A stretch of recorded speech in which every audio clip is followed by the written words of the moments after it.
বন্ধুগণ নমস্কার। প্রথমে আপনাদের অনুরোধ করব আপনারা আমার চ্যানেলটি সাবস্ক্রাইব করবেন। গতকাল মহারাষ্ট্রে যে লোকাল বডি নির্বাচন হয়েছিল তার রেজাল্ট বেরিয়েছে। সেই রেজাল্টে দেখা যাচ্ছে বিজেপি একদম ভয়ানকভাবে জয়লাভ করেছে। টোটাল যে ইন ইন ক্রাক্স যেটা বলা যায় যে মোট 288 লোকাল বডিজ তার হচ্ছে যে নির্বাচন হয়েছিল। তো এই যে 288 লোকাল বডির যে ফার্স্ট ফেজ পোল হয়েছিল তার রেজাল্ট বেরিয়েছে। তাই দেখা যাচ্ছে বিজেপি 117, শিবসেনা যেটা বিজেপির সঙ্গে মহায়ুতি গাঠবন্ধনে আছে অর্থাৎ শিবসেনা সিন্ধে গ্রুপ তারা 53, এনসিপি যেটা অজিত পাওয়ারের গ্রুপ তারা 37। এই সব মিলিয়ে তারা মোট যে টোটাল সিট 288-র মধ্যে 207টাতে তারা জয়লাভ করেছে। এবং বিরোধী মহাবিকাশ আঘাড়ি তারা কেবলমাত্র 44টাতে জয়লাভ করতে পেরেছে। তার মধ্যে 28টা হচ্ছে কংগ্রেস, 9টা শিবসেনা উদ্ধব ঠাকরে মানে 37, আর 7টা হচ্ছে এনসিপি শরদ পাওয়ার, মোট 44টি সিটে জয়লাভ করেছে। এর বাইরে আদার্স এবং ইন্ডিপেন্ডেন্টস তারাও আছে 37টা।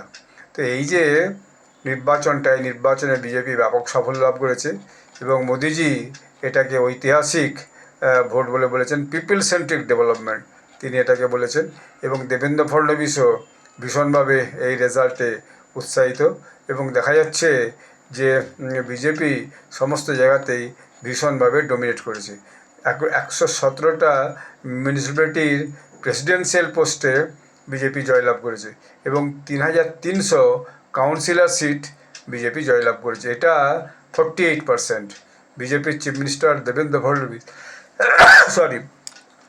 ফডনবিস বলেছেন এটা রেকর্ড ব্রেকিং পারফরমেন্স। 2017 সালের ট্যালির সঙ্গে যদি আমরা ট্যালি করি তার সঙ্গে এটা একটা রেকর্ড ব্রেকিং হচ্ছে যে আমাদের পারফরমেন্স। ফলে এই যে বিজেপি লেড যে মহায়ুতি তাদের একটা ভয়ানক সাফল্য এসছে এই মহারাষ্ট্রের লোকাল বডি নির্বাচনে। তো আগামী দিনে মহারাষ্ট্রে যে বিধানসভা নির্বাচন হবে তাতে এর ভয়ানক একটা প্রভাব ফেলবে।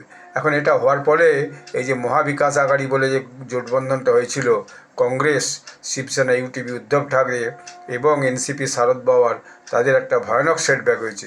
এবং এরপর শোনা যাচ্ছে যে উদ্ধব ঠাকরে নাকি এই জোট ছেড়ে চলে যেতেও পারেন এবং সম্ভবত তিনি তার যে খুড়তুতো জাড়তুতো ভাই রাজ ঠাকরে তার সঙ্গে বোধহয় আবার জোট করতে পারেন।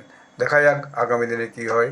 তো মহারাষ্ট্রের রেজাল্ট বিজেপি কার্যকর্তা নেতাদেরকে খুবই উজ্জীবিত করছে। ধন্যবাদ।